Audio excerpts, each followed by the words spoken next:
Good morning दोस्तों। कक्षा 11 के नामक के मूलतत्व विषय के वर्गों में आज हम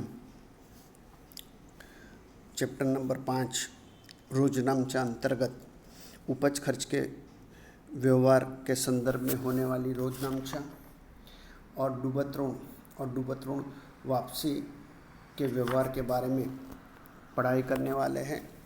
तो पहले उपज खर्च के व्यवहार के बारे में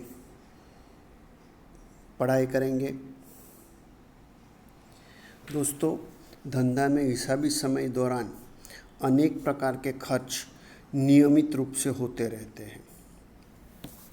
तो दोस्तों, नियमित रूप से जो खर्च होते रहते हैं उसी प्रकार विविध प्रकार की उपज भी नियमित रूप से होती है।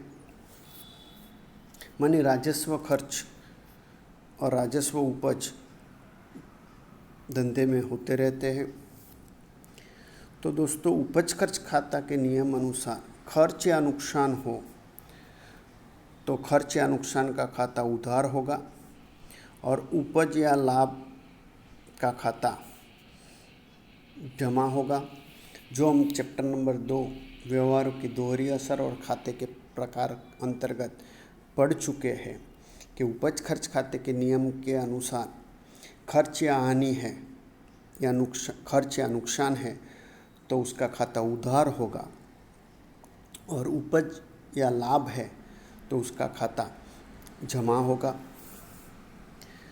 दोस्तों, धंधा चलाने के लिए दिन प्रतिदिन कुछ खर्च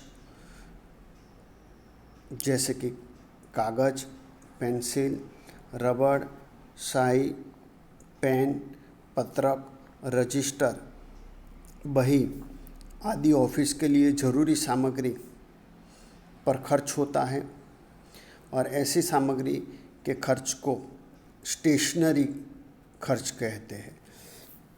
मानिए ऑफिस कामकाज के लिए जो भी कागज़, पेंसिल, रबड़, स्याही, पेन, पत्रक, रजिस्टर, बही की आवश्यकता होगी, ऐसी सामग्री को स्टेशनरी कहा जाएगा और इस ऐसी चीज़ों के लिए किया गया खर्च स्टेशनरी खर्च के रूप में उधार होगा। उसी तरह धंधा की सुरक्षा के लिए किए गए खर्च जैसे कि रंग रोगान, मरम्मत आदि खर्च मरम्मत खर्च के रूप में गिने जाएंगे। उपरांत वेतन, मजदूरी, टेलीफोन खर्च आदि का भी खर्च में समावेश होता है। धंधा के फुटकर खर्च जैसे कि चाय पानी, नाश्ता खर्च, आदर सत्कार का अन्य मनोरंजन आदि फुटकर खर्च खाते उधार किया जाता है। मानी चाय पानी, नाश्ता, आदर सत्कार खर्च वगैरह खर्च जो है धंधे के, उसे फुटकर खर्च के रूप में उधार किए जाएंगे। धंधा की विविध उपज में प्राप्त ब्याज, कमीशन, भाड़ा, दलाली और डिविडेंड का समावेश होता है। दोस्तों, मानिए उपज खर्च के व्यवहार में अगर खर्च या नुकसान है तो खर्च या नुकसान का खाता उधार होगा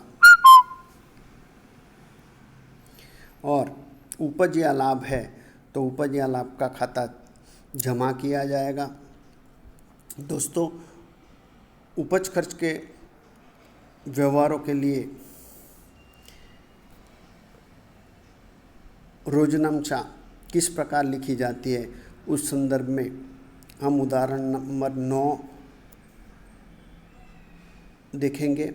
तो उदाहरण नंबर 9 में बताया गया है कि निम्नलिखित व्यवहारों को श्री अरुण पारेख के रोजनामचा में लिखिए।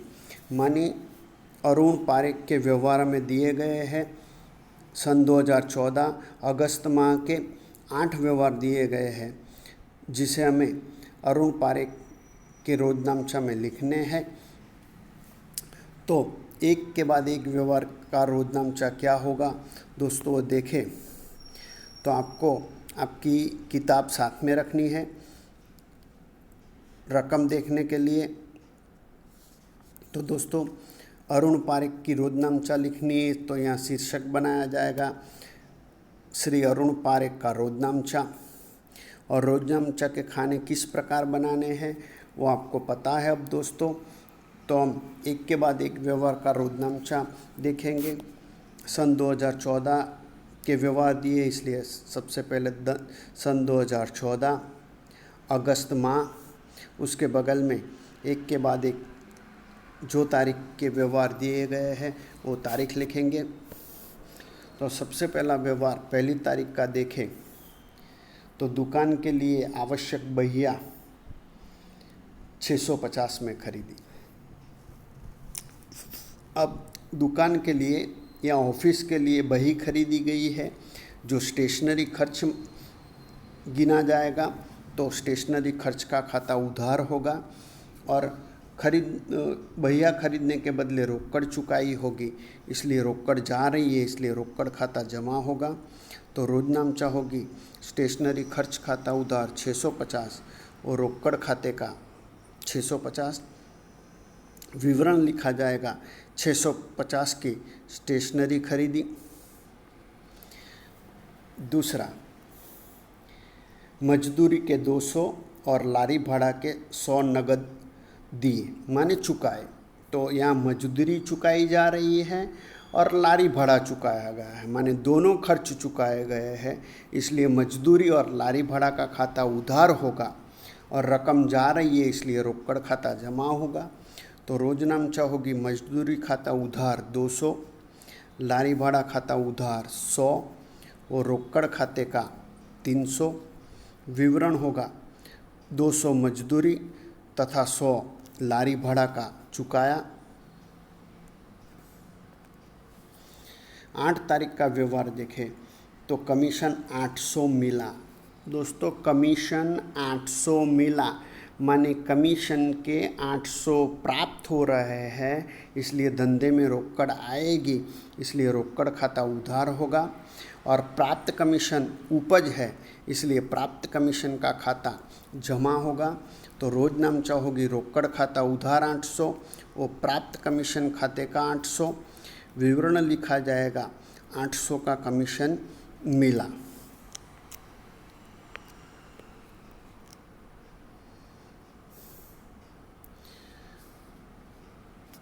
दोस्तों आगे का व्यवहार देखें तो 10 तारीख का व्यवहार हमें दिया गया है।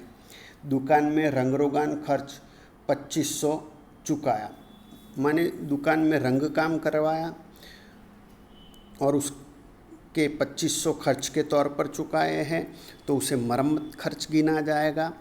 तो मरम्मत खर्च खाता उधार होगा और रोकड़ जा रही है, इसलिए रोकड़ खाता जमा होगा। तो रोजनामचा होगी मरम्मत खर्च खाता उधार 2500 और रोकड़ खाते का 2500। विवरण होगा 2500 दुकान में रंग रोगान खर्च के चुकाए। दोस्तों 20 तारीख का व्यवहार देखें तो बिजली बिल 1800 चेक से भरा। दोस्तों बिजली बिल चेक से भरा माने चुकाया है, इसलिए खर्च है, तो बिजली खर्च खाता उधार होगा और चेक से रकम चुकाई है, इसलिए बैंक से घटेगी, इसलिए बैंक खाता जमा होगा। तो रोजनामचा होगी बिजली खर्च खाता उधार 1800 और बैंक खाते का 1800। विवरण होगा 1800 बिजली बिल चेक से भरा।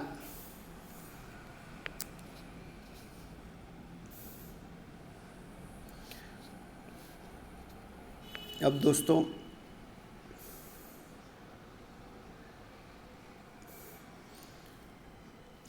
पच्चीस तारीख का व्यवहार देखें तो दुकान के उद्घाटन प्रसंग चाय पानी नाश्ता का 1200 चुकाया, माने दुकान का उद्घाटन करते वक्त आमंत्रित जो मेहमान होंगे उनके लिए चाय पानी नाश्ते की व्यवस्था की गई होगी, उस संदर्भ में पैसे चुकाए हैं। तो फुटकर खर्च के तौर पर लेखा होगा, तो फुटकर खर्च खाता उधार होगा और रकम जा रही है माने रोकड़ जा रही है, इसलिए रोकड़ का खाता जमा होगा। तो रोजनामचा होगी फुटकर खर्च खाता उधार 1200 और रोकड़ खाते का 1200। विवरण होगा 1200 चाय पानी नाश्ता का नगद चुकाया। 30 तारीख का व्यवहार देखें तो दलाली का 900 चेक से मिला या दलाली का 900 का चेक मिला। तो दोस्तों यहाँ चेक मिला है माने रकम प्राप्त हुई है, तो बैंक शेष बढ़ेगी, इसलिए बैंक खाता उधार होगा। और प्राप्त दलाली उपज है, इसलिए प्राप्त दलाली का खाता जमा किया जाएगा। तो रोजनामचा होगी बैंक खाता उधार 900 और प्राप्त दलाली खाते का 900। विवरण लिखा जाएगा 900 दलाली का चेक मिला। 31 तारीख का व्यवहार देखें तो 50 की एक नोट बकरी खा गई, मानी बकरी नोट खा गई तो 50 रुपये तो धंधे से गए, जो हानि हो गई, जिसे फुटकर खर्च गिना जाएगा। दोस्तों यहाँ ऐसा भी बोला जा सकता है कि 100 रुपये के छुट्टे लिए बदले में 95 रुपये मिले, तो 5 रुपये की जो 5 रुपये कम प्राप्त हो रहे हैं उसे भी फुटकर खर्च गिनना होगा और फुटकर खर्च का खाता 5 रुपये से उधार होगा। उसी तरह ऐसा भी बोला जाए कि जो भी पैसे प्राप्त हुए वो कैश बॉक्स में चेक करने पर पता चला कि उसमें से 100 रुपये की एक नोट डुप्लीकेट है, तो उसे भी फुटकर खर्च की हानि मानकर फुटकर खर्च खाता उधार करना होगा। तो जब भी इस प्रकार की रोकड़ रूप हानि हो तो फुटकर खर्च खाता उधार किया जाएगा और रोकड़ खाता जमा किया जाएगा। तो उसकी रोजनामचा होगी फुटकर खर्च खाता उधार। यहाँ 50 रुपये खर्च है, वो रोकड़ खाते का 50। विवरण होगा 50 की नोट बकरी खा गई। अब दोस्तों कुल योग कैसे करना है वो आपको पता है। यहाँ एक बात आपको दोस्तों याद रखनी है कि धंधा में जो कोई भी विशिष्ट या निश्चित खाते उधार नहीं कर सकते, ऐसे दुकान से संबंधित खर्च फुटकर खर्च खाते उधार लिखने हैं।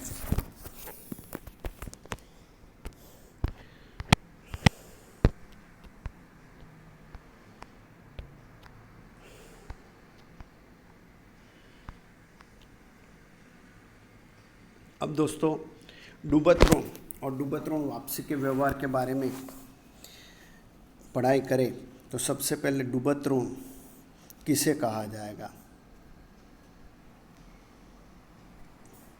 तो कि धंधे में माल की बिक्री बढ़ाने के लिए उधार विक्रय किया जाता है। माने विक्रय बढ़ाने के लिए दोस्तों व्यापारी क्या करते हैं, उधारी में ग्राहक को बिक्री करते हैं। ऐसी स्थिति में कोई ग्राहक दिवालिया माने कि नादार घोषित हो, तब ग्राहक के पास से लेनी निकलती रकम संपूर्ण या अंशतः वसूल नहीं हो सकती। माने ग्राहक को उधारी में जब माल बेचा गया हो और वो दिवालिया घोषित हो, नादार घोषित हो या दूसरे कुछ कारण से उसके पास से संपूर्ण रकम या जितनी रकम लेनी है उसका कुछ हिस्सा नहीं मिले, तो ऐसी वसूल नहीं हुई रकम को डूबत ऋण कहा जाएगा। दोस्तों डूबत ऋण से ही हमें रोजनामचा लिखनी है। अशोध्य ऋण लिखा है लेकिन हमें शब्द प्रयोग करना है डूबत ऋण ही। तो मानिए जो भी ग्राहक है उन्हें उधारी में माल बेचा गया हो तो उनके पास से जितनी रकम प्राप्त करनी बाकी है उसमें से जो रकम नहीं मिल रही है दोस्तों, ऐसी नहीं प्राप्त होने वाली या नहीं वसूल हुई रकम को डूबत ऋण कहा जाएगा। तो इस प्रकार दोस्तों डूबत ऋण धंधे का नुकसान है, इसलिए डूबत ऋण खाता उधार किया जाता है और रकम नहीं देने वाले ग्राहक या देनदार का खाता जमा करके उसका खाता बंद किया जाता है, क्योंकि रकम प्राप्त नहीं हो रही है, इसलिए जब उसे बिक्री की होगी तब उसका खाता उधार किया होगा।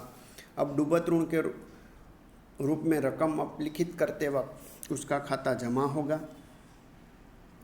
जैसे कि अनिल दिवालिया होने पर उसके पास से लेना 500 अपलिखित किए, माने अनिल के पास से 500 लेने थे, वो नहीं मिल रहे हैं, इसलिए अपलिखित हुए।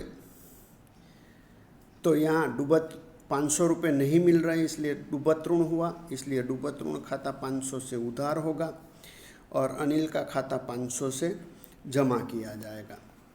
मानी जब भी डूबत ऋण की बात आए दोस्तों, तो जितनी रकम का डूबत ऋण हो उतनी रकम से डूबत ऋण का खाता उधार करके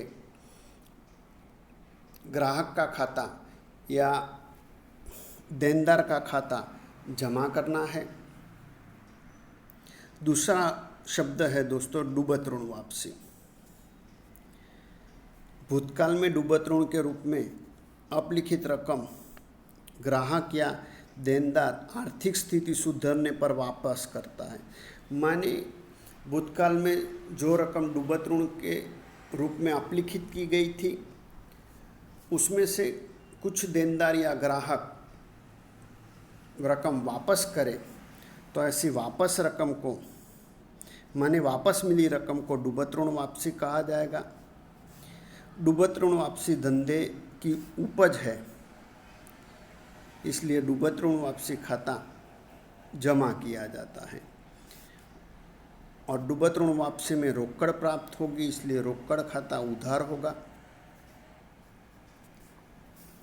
किसी भी संयोग में ग्राहक या देनदार का खाता जमा नहीं होता, कारण कि भूतकाल में हिसाबी बही में ग्राहक का खाता हमने क्या किया होगा, बंद कर दिया होगा। ये बात आपको खास ध्यान में रखनी है दोस्तों।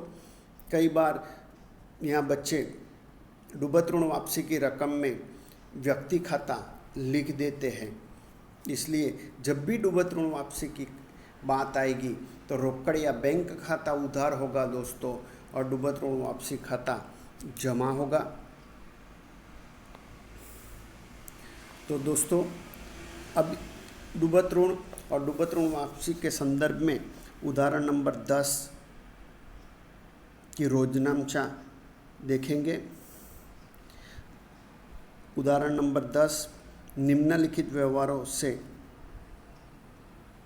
प्रेरणा का रोजनामचा लिखो। यहाँ श्री प्रेरणा होना चाहिए दोस्तों। तो प्रेरणा की रोजनामचा में तैयार करनी है दोस्तों।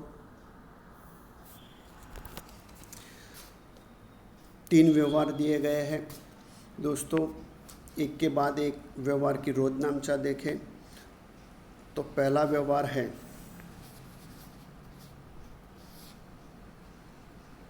मार्च 1, विशाल दिवालिया घोषित होने पर उसके पास से लेनी रकम 2000 वसूल नहीं हो सकती। दोस्तों विशाल के पास से 2000 लेना है, वो दिवालिया घोषित हुआ, इसलिए वो रकम उसके पास से वसूल नहीं हुई है, तो वो डूबत ऋण होगा और डूबत ऋण हानि होने से डूबत ऋण खाता उधार होगा और विशाल का खाता जमा होगा। तो रोजनामचा होगी डूबत ऋण खाता उधार 2000, वो विशाल खाते का 2000। विवरण होगा विशाल दिवालिया घोषित होने से लेनी रकम 2000 अपलिखित की। 5 तारीख का व्यवहार देखें तो परम के पास से 3000 लेने थे, परंतु वह दिवालिया घोषित होने पर केवल 1800 वसूल हुए, बाकी रकम अपलिखित की। दोस्तों परम के पास से लेनी रकम 3000 थी,